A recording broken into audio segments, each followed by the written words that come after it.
welcome to the Entertainment Gig Podcast, episode 10.0. Actually made it to 10 episodes.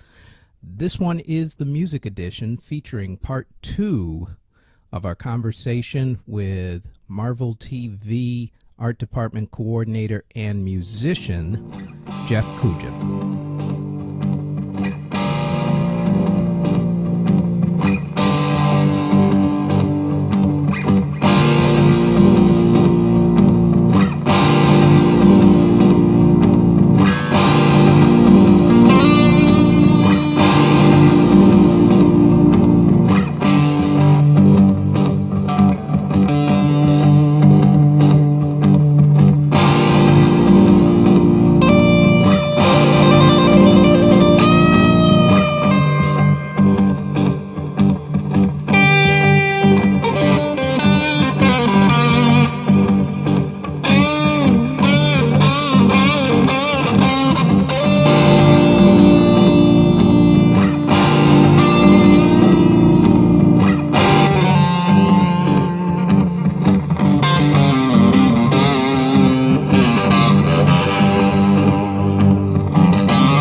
Okay, in episode 9.0, our first part of our conversation with Jeff Kujan focused on his art department coordinating for the Marvel TV universe. In this episode, in the second part of our conversation, we focus on his music, how he got started, his influences, and where he looks to take his career from here on. Here is part 2 of our conversation with musician Jeff Kujan. Okay, let's talk about a subject that is near and dear to your heart, which is music. How'd you get started? How did I get started? Well, I've always been a music fan, going back to when I was a small child. I started playing music in about 2003 when I was 13 years old. I got a guitar for my birthday, and ever since then I've just been playing and practicing every day and listening to new stuff and just trying to get better all the time. When I was really young, I remember I was listening, the very first band that I really felt a connection to was the Beatles. Listening to my mother's records, and I was listening to them on my little Sesame Street turntable with the big bird that goes down and his beak is the needle. And I just remember listening to this crazy music, this band that had such a wide variety of style and sound, and just thinking like, man, is this the same band that's doing I Am the Walrus? And they were just singing about I Want to Hold Your Hand on this disc, and this is the same guys, really, and they look so weird on the cover of this album, and they look so normal on the cover of this album.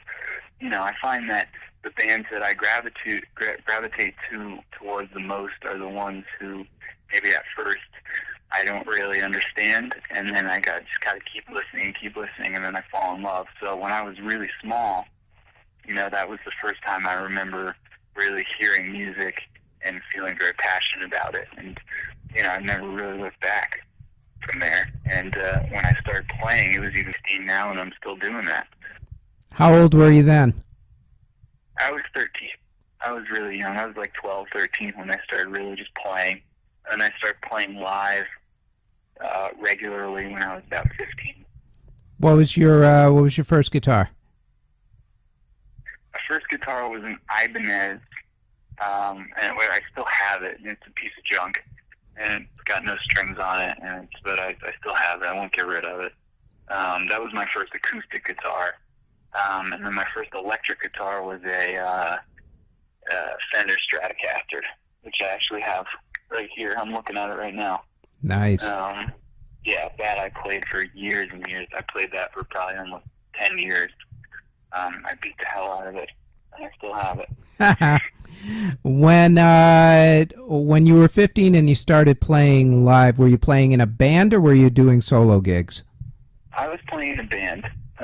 You remember the name of the band? And two of my friends, we were in a band called Electric Kool-Aid, and we were... that is a badass name for a band right there. Yeah, it's pretty bad. It's pretty badass, man. I had no idea what it meant when I was 15. I was like, oh yeah, cool, yeah, that sounds great.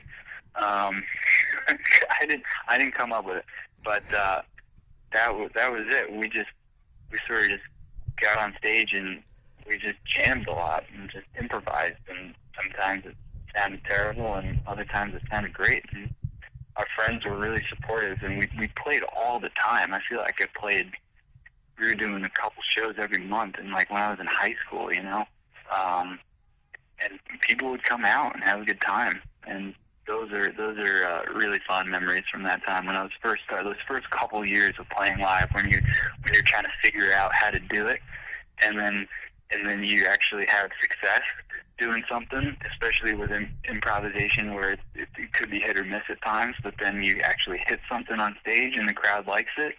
You know, that's when I fell in love with it, those first couple years, and that's what sort of kept me coming back for more.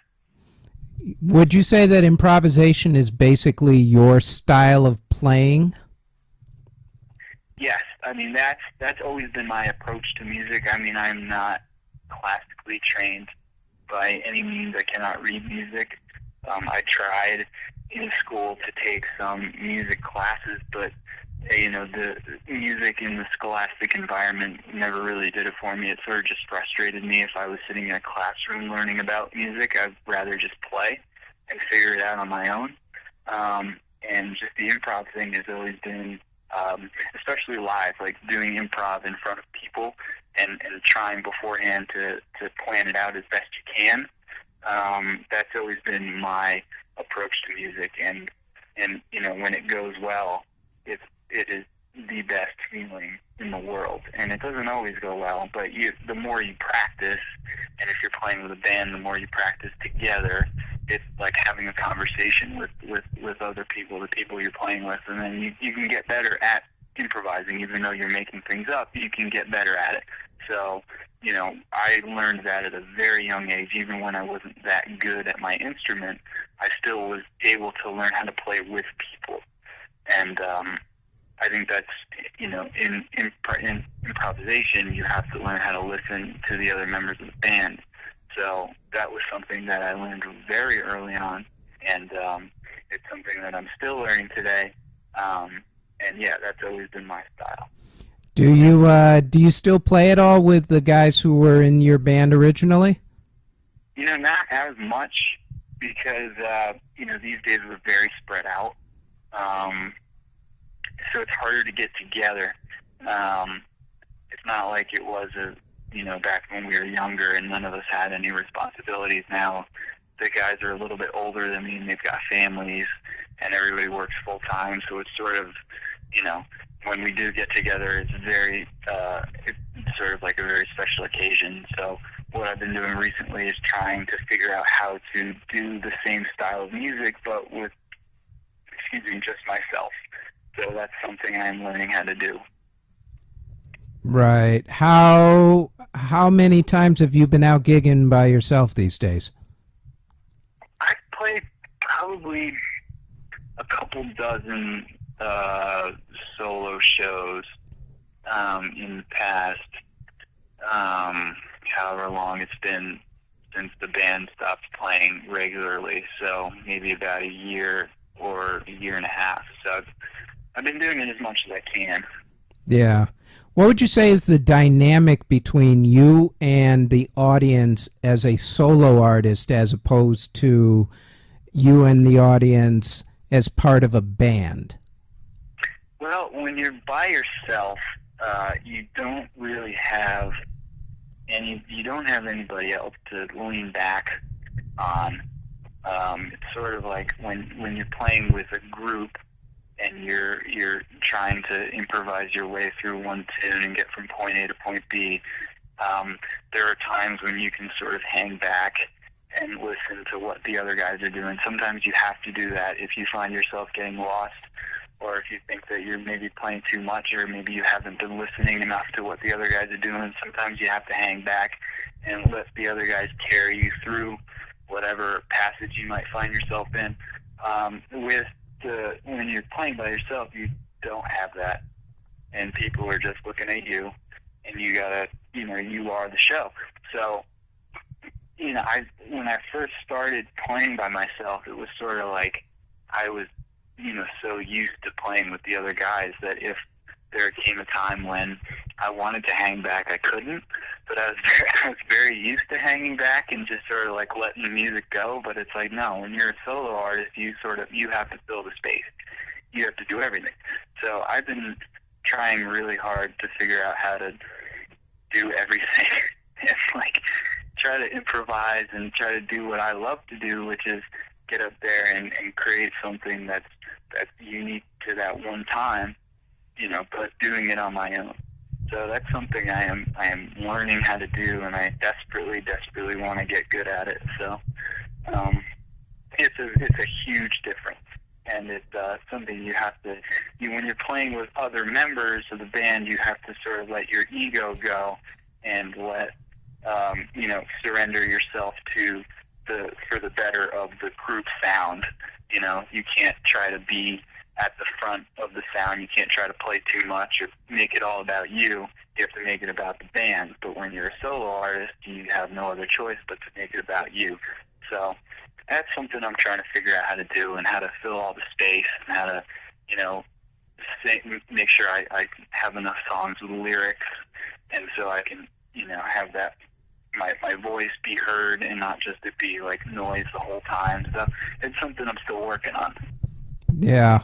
Let's talk about your songwriting for a little while. What do you consider, or who do you consider your musical influences, especially concerning songwriting? Dan, it's really, I listen to everything. I really, when it comes to music, I am very, equal opportunity. I don't disregard anything, even if it's a style that I don't particularly listen to all the time. So I feel like I am a student of, every musician that I've ever heard. I try to take something, just from everywhere. And it's really hard to pinpoint just one or a couple. When I write songs, or when I come up with lyrics, it sort of just happens, and then you read it back, or you play it back, and you say, oh man, this really sounds like this guy, or this actually really sounds like this guy. So, going into it, it's hard to really pinpoint that. But then, once everything's said and done, you might listen to it a few times and say, oh man, this style is, this sounds like Elvis Costello, or this might sound like Bob Dylan, or this might sound like the Grateful Dead, or this might sound like, I don't know, the Backstreet Boys. I don't know, anything I've ever heard. It goes in, and I register it, and then it comes out, and I have no control over it, really. That makes sense. To that end, let's talk about Back of the Van. How'd you come up with the song? Driving across Pennsylvania, I'm just doing the best that I can. Don't know how I got here. Yeah, man. Spent 15 hours in the back of the van and 24 hours outside. Now I'm just looking for a ride. And I was stranded in Louisiana, and I was walking next to my van, waiting for the sun to rise, but I don't know if she can. Spent 15 years at the top of the heap and 24 hours down low. Now I don't know where to go, but all the time wondering, still I should be running out the back door, hanging on the windowsill, my feet are still tied to the floor. I was driving across Colorado, I had a map in both of my hands.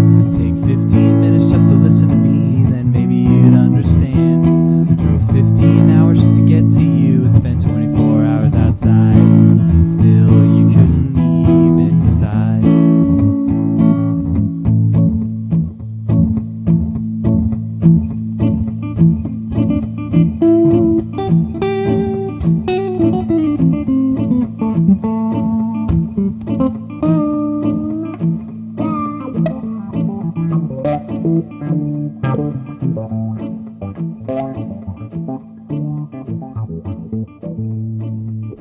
Well, I was driving with some friends of mine, and we're heading to a bachelor party in northern Ohio, and we were driving across Pennsylvania, which anybody who has ever driven across Pennsylvania knows that it takes forever to get from one end to another, and it's like 8 hours of just nothingness. And, you know, my buddy who was driving started making up a song about driving across Pennsylvania, and him and I were just sort of joking back and forth. And then, like, you know, one day I was driving home from work on the highway, and I started singing that song, that, you know, that stupid song that we had made up that day.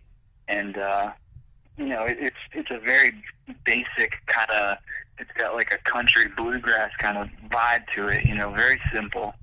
And you know, I started, you know, driving across Pennsylvania, and then now I'm driving across Louisiana, and now I'm driving across Colorado, and the lyrics just sort of wrote themselves. And I was, you know, in traffic, you know, singing this song to myself. And then when I finally got home, I just pulled out a pad and I just wrote this whole thing down, you know, and sang it to myself, and then played it. And I was so psyched about it, because when something comes out that way, you know, like it did, which was, you know, very easy and very, you know, I was so excited about it, and I was just writing, and I just wrote this thing, and I had a show the next day, and I played it live, and I said to the crowd, hey, I just wrote this one last night, and I was reading it off of the you know, the notes that I made last night. I had that with me on stage, so I was sort of just reading it, you know, live, and just tried it out. And it's just one of those things where you get inspired randomly, and you just have to go with it. Nice. What's the best part about being on stage? The best part about being on stage, it's just being able to create something. Like I said, when I play live, I try to have my show be heavily improvised. Maybe these days, since I'm a solo artist, I try to have it be more like 50-50 or 60-40 with, you know, the improv and the songs that are 3 minutes long or whatever. But what I really enjoy about performing is beforehand, if I know I have a show coming up, I love to create the set list. I love to think like, oh man, what can I do this show that I didn't do last show? Or what did I do last show that worked out really well? Can I do it again? Could I improve upon it? I just like, you know, doing new things and having people respond to that.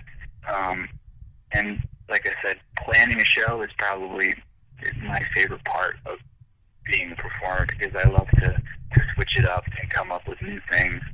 And, you know, like I said, if people enjoy it, that's great. I remember, I think it was the end of last year, I was doing a show in New Haven, Connecticut, this place called Stella Blues that I play often. And I was doing this one tune, and the end of it just sort of petered out, and I started kind of improvising and jamming, and, you know, sort of got lost in this whole, like, atmospheric thing that I was doing. And then, like, 10 minutes go past, I'm still doing it, and I looked up. I didn't even realize, I sort of got lost in it, and I didn't even realize what was going on. And I looked up, and the crowd, with everybody in that place, was watching me. And then I ended it, and the whole place, you know, went nuts. And I was like, yeah, that was totally just, you know, came out of left field. Something happened, I went with it, and people liked it. And then, so the next time you're like, oh man, maybe I should try that again, or maybe I should try, you know, this other song. Maybe I could, you know, extend this section and try to get from point A to point B in the middle of this song, where I, you know, normally wouldn't. Let me try that, and I'll go and I'll practice that, and if I feel comfortable with it, I'll go with it. You know, so I just like to create new things for people, and try to make every show different. Nice. Now, you have a show that's coming up rather rapidly by the time this goes on, I think. Yeah, it's coming soon. Yeah. Give us the details on it. When, where, et cetera, et cetera. Okay, so the show is at this place called Matchless, which is in Greenpoint. I don't have the exact address, but I can look it up. but it's a place that I've played only at one other time. It's in Greenpoint. The address is 557 Manhattan Ave.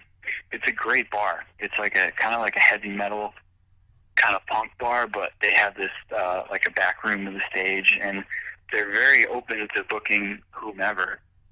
They don't restrict you based on your sound or what kind of crowd they might anticipate. They kind of just, they're very open, which is great. And I played there once before last summer, and so I decided to reach out to them again about doing it again. And my show is going to be on July 23rd. It's a Saturday matinee show, so it's going to be from 3 to 6. And I'm hoping to have 2 other bands come and join me for the evening. I haven't picked those guys out yet, but I'm going to soon. And so there'll be 3 bands, and I'm hoping to headline from 5 to 6. So anybody who's in the area and wants to come do something before they go out to dinner, come see me make some weird sounds on stage. It'll be July 23rd at Matchless in Greenpoint. Nice. What would you consider your musical style to actually be? Well, I mean, I like to play, rock and roll guitar. I think that I like to solo. I like to play loud. I like to sing and play chords and that kind of thing. But I like to wail, man. I'm not gonna lie. I like there to be energy. I try to sometimes, if it's appropriate, just play fast and loud. It's rock and roll. That's what it is. You know what I mean? Yeah, no, I hear you. You plan on doing anything in terms of making singles or doing albums or anything of that sort? Yeah, I mean, that's something that I never really, trying to gear myself toward being the best live musician I could. The whole recording is something that I never really focused on, but I'm trying to. I purchased some new equipment recently and made it possible for me to record music in the spare room in my apartment. So I think moving forward this year, I'm hoping to have some studio, if you'll call it that, some studio tracks available to people. But again, it's something that hasn't really been my approach to music thus far, like the whole recording and trying to be exclusively like a studio musician, because it's a completely different mindset when you're sitting, at a microphone and you're recording yourself. You think about, what you have to play more so than you would on stage, instead of just letting it go. When you're recording, it sort of has to be perfect because it's a recording. It's the song in the most purest form. So that is something that I am trying to do, and I will do this year. So I've got a whole bunch of material that I'm excited to record, and I'm hoping to have that out soon. Nice. Let's get depressing for just a minute or two here. This past weekend, as we're recording this, of course, the Oklahoma City. Jeez, dear God, I'm going back 90s style now. The Orlando bar shooting. Yeah. Which was the big story coming out of the weekend, but the story that probably should have been the biggest story, if not for that, was the killing of the voice singer Christina Grimmie after a show when she was signing autographs with her band. Yeah, absolutely awful. How do you think, going forward now, this is going to affect both your interactions with your audience and celebrities in general? And we'll keep it at musicians for now, but musicians in general, with their interactions with fans. Do you think that this will stop all the meet and greets that artists like to do now for that extra little money before or after their shows? the way that they give out autographs or anything like that? Do you think it'll affect anything in any way? No, I don't think it will, and I don't think it should. I don't think that artists, musicians, or anybody for that matter should be afraid to talk to their fans. You know, it's such a horrible thing that happened, and it wasn't the first time, and it definitely won't be the last time, unfortunately. But I think that you have to make yourself available to your fans. You can't just be nervous about a few crazy people that you know, could be capable of horrible things, but you have to put yourself out there. I don't think it should change anything. I think that celebrities, musicians, you know, whomever, need to be fearless when it comes to that. That's my opinion. Yeah, that's a great opinion. And now let's not be depressed anymore, because it's been a very short. Short. I try to keep the depression level short on this thing. What would be? Let's end on a high note. What was your first album you ever bought with your own money?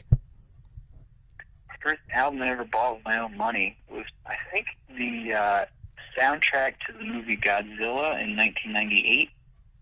That was the first compact disc I ever bought. I think the first, because I am past the vinyl generation. So when I was starting to listen to and purchase music, it was cassette tapes and it was compact discs. I think my first cassette tape was Weird Al Yankovic, who I listened to with my cousin, and I couldn't. It was probably the funniest thing I've ever heard in my life. So he was another one of those guys that you listen to and you're just like, man, what is this guy's deal? I don't know what's going on. I sort of just want to listen to everything that this guy's ever done. So I listened to a lot of Weird Al on cassette tape, and then my first compact disc was the Godzilla soundtrack from 1998, starring Matthew Broderick and Hank Azaria. Fantastic movie, great soundtrack. There's a lot of good tunes on that one. So that was the first thing I ever bought with my own money. Okay, two things. One, Weird Al Yankovic is a musical genius. That is an absolute. Two, absolute. Hands down, anybody wants to argue that point, I'll kick their ass. Kurt Cobain said that he realized that Nirvana had made it when Weird Al covered Smells Like Teen Spirit and titled it Smells Like Nirvana. I remember that. And most of the song was him just like singing words that didn't make sense. Exactly. Much like the Kurt Cobain song. Yeah, well, Kurt Cobain asked him, like, well, what is this song going to be about food? Because all your other stuff has been about food. And Weird Al was like, no, this is actually going to be about how people can't understand your lyrics. And Kurt Cobain was like, all right, go for it. You got that. And the video that he made for it was a dead ringer for the original Nirvana video, and it is hilarious. Oh yeah, it's great. As a young guy, like, I got hours of entertainment out of that kind of thing. Oh yeah, which leads us to two. The Godzilla soundtrack, dude. Really? That was the first thing I ever bought. That was my first record. No, not that part. I'm just saying the part where you say that it's a great soundtrack. You now have to defend it. So here's what I'm going to throw at you, and then you attempt to defend this. All right, well, give me 2 seconds to look up what it is. Go ahead. What's on the album, because I don't remember. I remember enjoying it as a 10-year-old. Of course. That's all right. You've already solidified your excuse. You were 10. Okay, yeah, go for it. All right. There is only one song. Well, no, there were two songs on there, one of which I really liked, which was the Wallflowers version of Heroes from David Bowie, which was great. When I was a kid, I had no idea that was a David Bowie song, because I was so young, and I really, really liked that song, and I found out years later that they were actually covering David Bowie, but it's a good cover. It is a good cover. I have no problems with the song. I'll give you my quick Wallflowers story. I was at Virgin Records one day, and I was looking through the CDs, and somebody picked up a Wallflowers disc, the first album, and looked on the back of it and looked at who was the lead singer, and said to the group of obviously under 18 kids that he was with, "Hey, this Dylan guy, I wonder if he's related to Bob Dylan." Mm-hmm.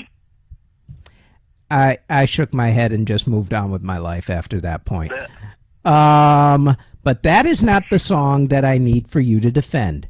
Look a little further on that soundtrack. You notice a certain Puff Daddy, P. Diddy at that time.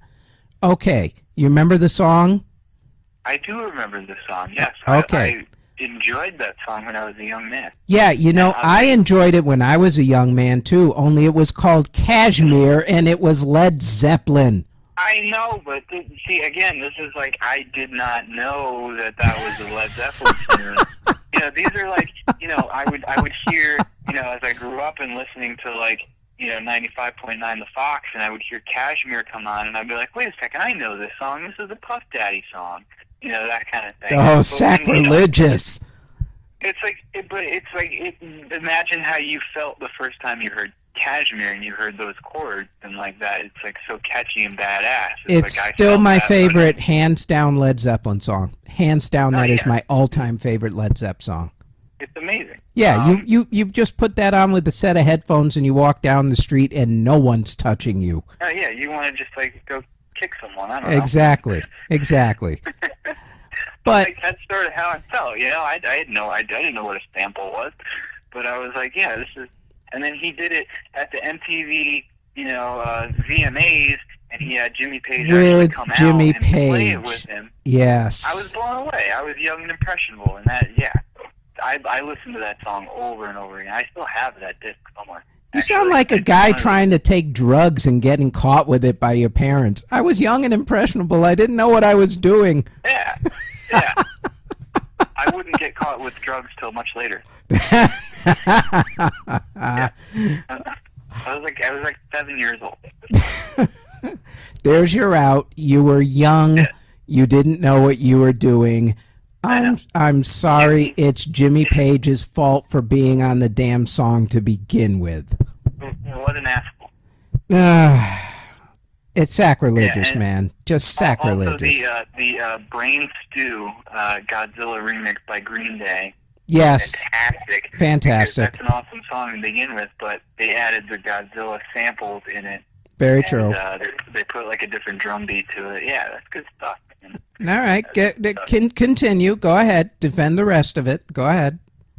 Well, to be honest, I only really listened to the first two songs and the Brain Stew, and I remember the Ben Folds 5 tune being great. I'm a huge Ben Folds fan, and I didn't become a fan until probably like 10 years after I heard the Godzilla soundtrack, because at the time I was just like, what the hell on this album is this wimpy guy singing about like his friend dying or something? I hate this so much. It wasn't until I was probably in my early 20s when I started really liking Ben Folds' music. I remember at the time just hating his guts for disrupting the flow of a badass album with such a wimpy song. Well, I will say also Jamiroquai's Deeper Underground is a great song. Great one. Yeah, that's a classic. Yeah. The Rage Against the Machine song is pretty good too. Anything by Rage is a great song. Yeah. Are you going to go see the Prophets of Rage? If I could afford the tickets, in a heartbeat. Yeah? You support it? Do I support it? Yeah, I support it. People are sort of on the fence about it. I don't have a problem with it. I mean, it's not quite the same thing as Rage. They're doing something a little different, which is why Zach's not involved, at least at this go-around. I've always been a PE fan, more specifically Chuck D. I think anything that the guy comes out with is just pure urban poetry. It's just amazing. Be Real, I always liked him. Cypress Hill's been sort of one of those on and off groups for me. There are certain songs on certain albums I go, oh, okay, I like this a lot. And then there are certain songs, the rest of it, you just go, I don't know, man. You're just kind of reaching on this one. So they're them and he are sort of hit or miss with me. But I don't really have a problem with Prophets of Rage. I'm kind of looking forward to seeing... I want them to come out with an actual album of their own and let me judge it that way. That. I looked at the set list for the tour they've been doing, and I won't spoil it for anybody. But they do songs from they do Rage songs, they do Cypress Hill songs, and they do Public Enemy songs, and it's a very an equal amount of everything, which is cool, but. Yeah, it can be cool. Yeah, I'm just curious to see what they come up with as a band, just brand new stuff, just right off the cuff. They should definitely try to come up with some new stuff. Yeah, and not just play the old stuff. I think they should try to see if it has anything new and exciting, potential for anything like that. I think they should go for it. Yeah. I'm looking at the rest of this album list here, or the song tracks on Godzilla, and it's actually not that bad. I mean, Michael Penn, who only had one hit, but it was a hell of a hit. Fuel, very underrated band. Romeo and Black Jean? Yeah, that was someone to dance with. The actual name of the song was No Myth. That's the actual name of the song. Right. Yeah, it's a fantastic song. Awesome song. Oh my God! Absolutely, from beginning to end, production value, everything. It is the perfect pop song. Absolutely perfect. One of those songs.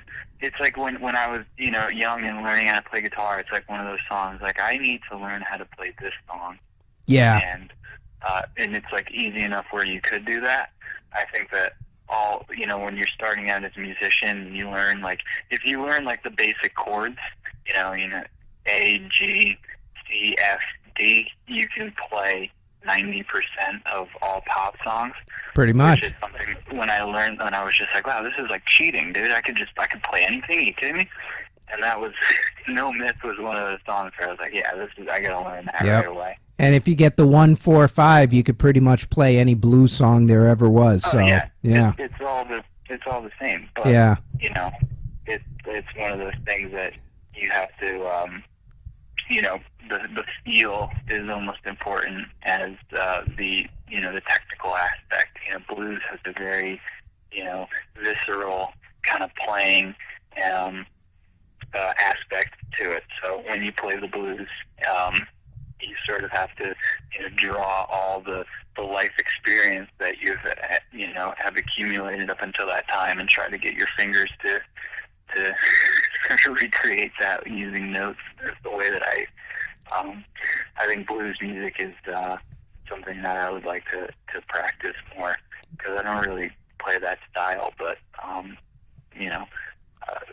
blues guitar is one of some of the most beautiful stuff you can ever imagine. I think you could probably master it pretty well, actually. I could see listening to your other songs, especially on your SoundCloud, and we'll put up a link in the show notes direct to your SoundCloud. But judging by the stuff that you play, you should really consider doing electric blues. I think you'd be perfect at it. You really would. Yeah, I mean, it's hard not to be influenced by it, because it's music that has sort of, it was like the roots of everything that you hear, everything that you've ever heard was based on blues music, whether, the people who are doing it want to admit it or not, where it comes from. So, yeah, I mean, I've got a little bit in there, for sure. Yeah.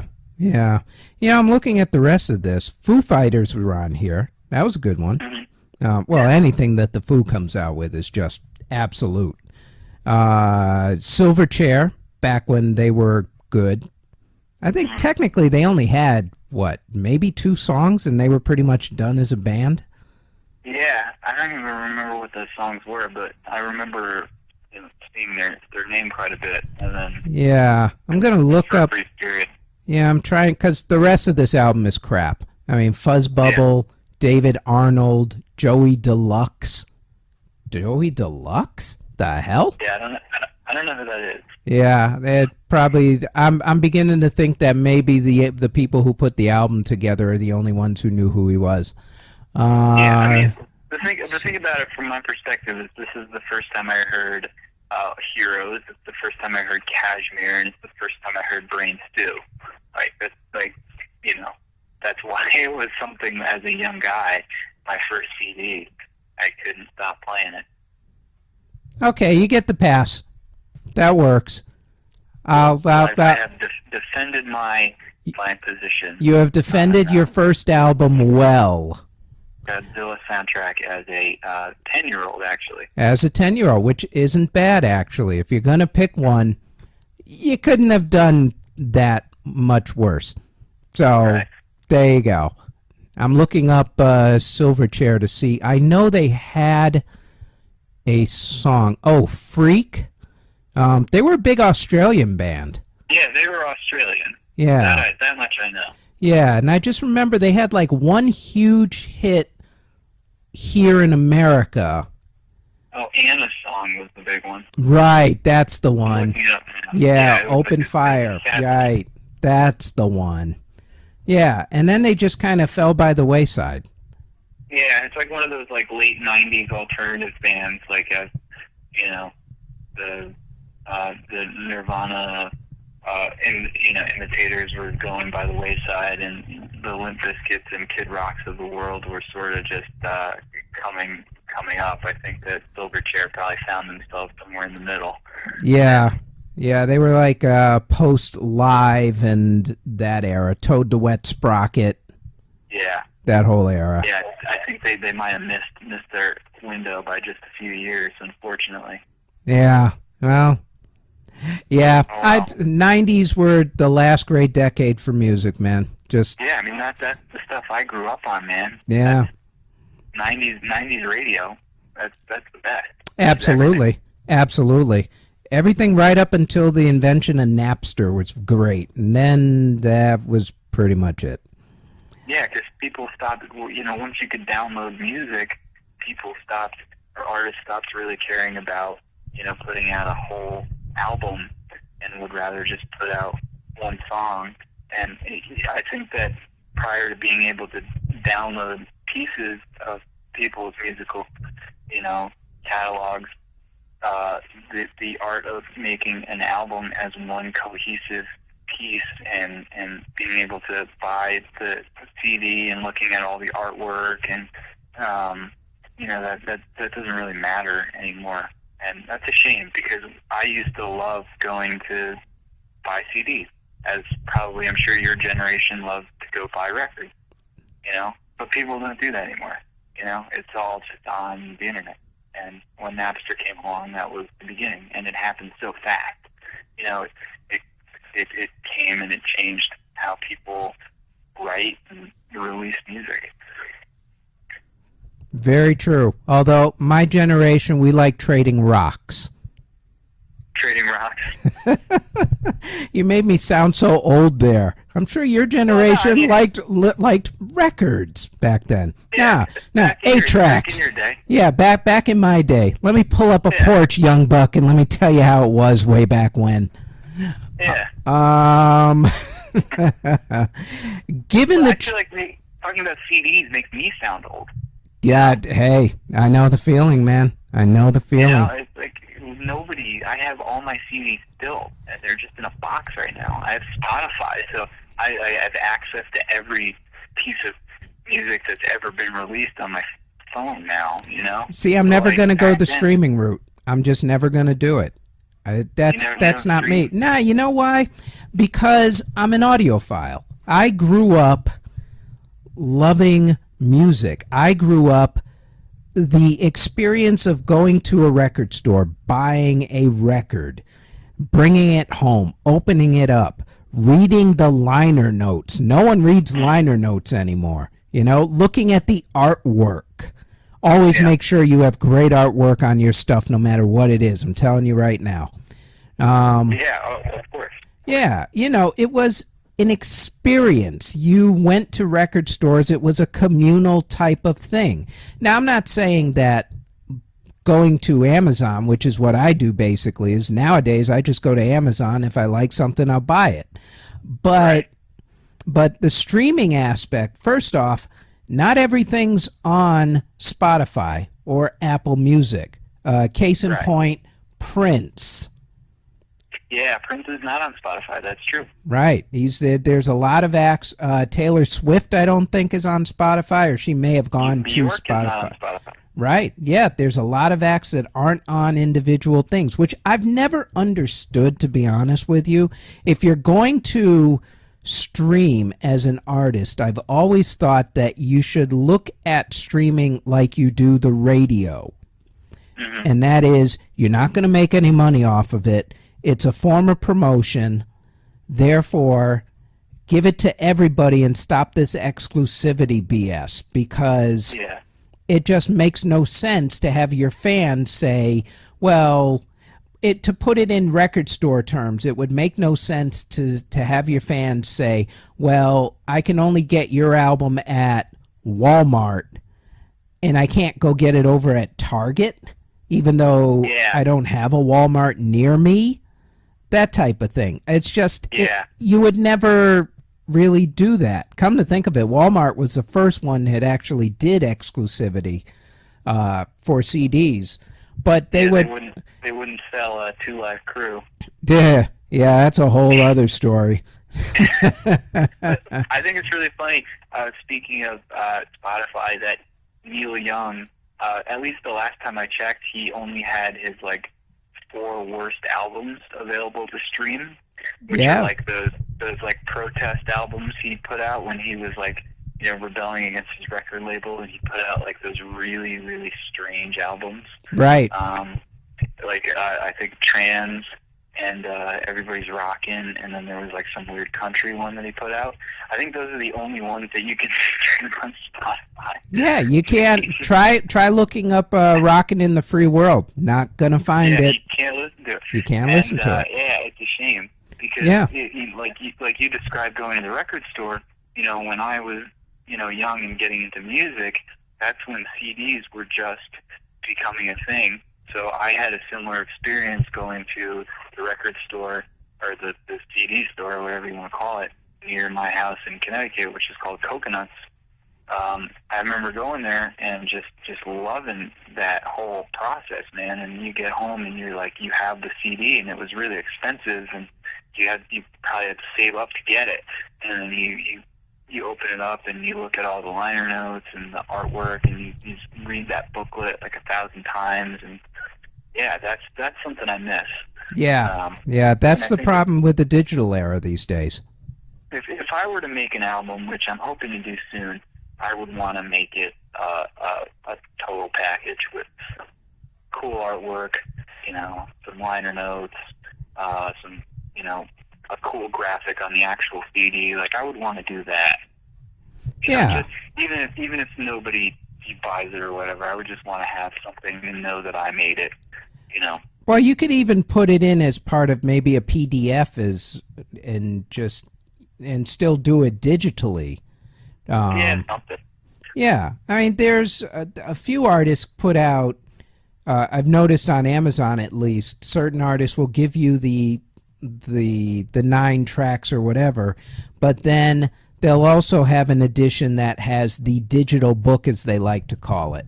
When that's usually the liner notes and the artwork, but not that many artists do that sort of thing, which is sad. Yeah, it is sad. I think that's cool though that some guys are doing that. It shows that it's still important.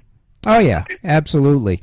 Given your choice between your television/movie pursuits and your music, which one would win out in the future, you figure? Well, music, I think, hands down. It's tough, though, because, I find myself caught up between, making a living and making art, which I'm sure is a very common dilemma that a lot of people face.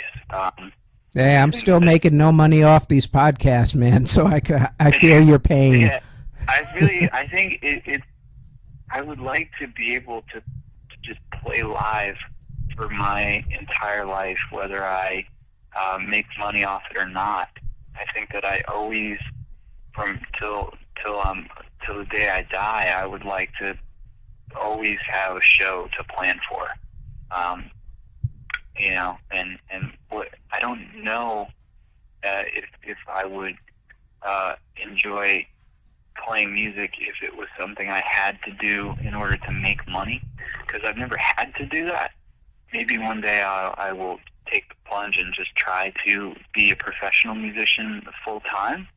But I think for the time being, I would like to just, as long as I have the opportunity to keep playing shows for people, I'll be happy, because I get so much joy out of knowing I have a show coming up and practicing and trying to figure out what I'm going to do for that show, and writing the set list, like I said, and then doing it live and recording it and then listening to it, and listening to it in my car, and then figuring out what worked and what didn't, and then got another show coming up, and okay, let's what did I learn from last one? Let's apply it to this one, and if I could just keep that process going for my whole life, I'd be happy.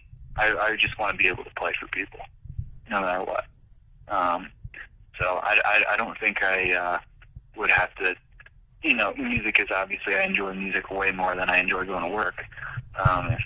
If that is an acceptable answer, but I just always want to have the opportunity to play live for people. That's a very acceptable answer. The creative process isn't, it's not one that's easily explainable to people who are not creatively inclined, But I don't think people get people like us where, and I've had it where people go, well, wait, you do photography and you also do the podcasting and you do music and you do a bunch of other things.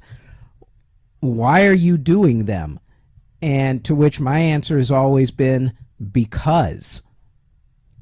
Why not? You have to. You have to. It's something that's just inside of you that you need to get it out.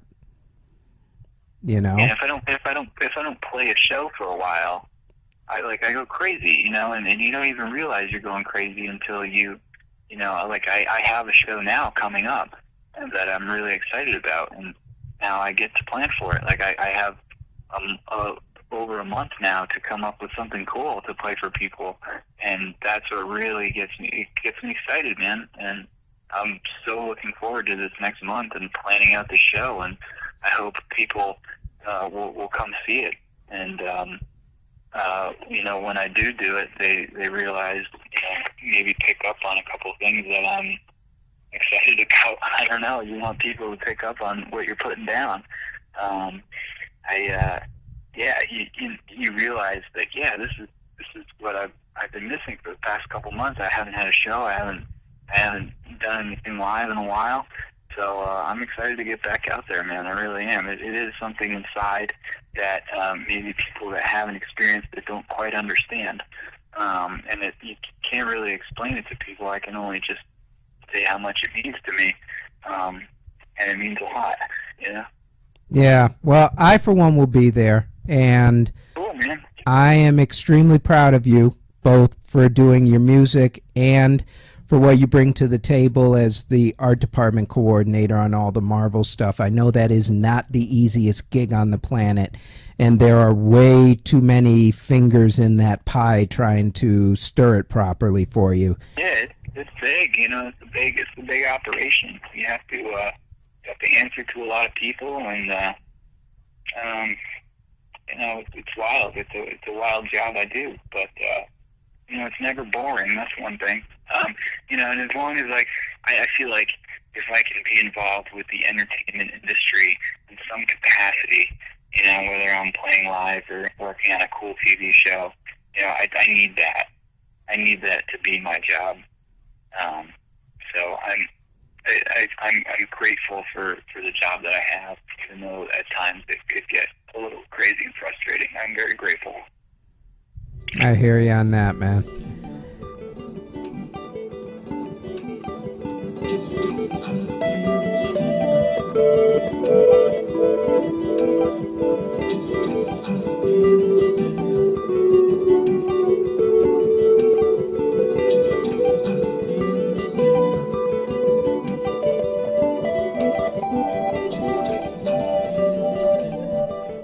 And that was part 2 of our conversation with Jeff Kujan.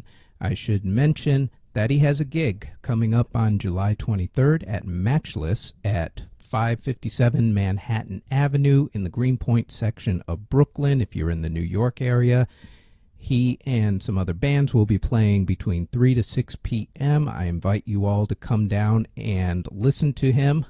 He's a great guitarist, and I will definitely be there. That is it for this episode. Our website is theentertainmentgig.com. Our Facebook page is The Entertainment Gig. We're available on iTunes and Google Play at The Entertainment Gig. Our SoundCloud is CJBT-Productions.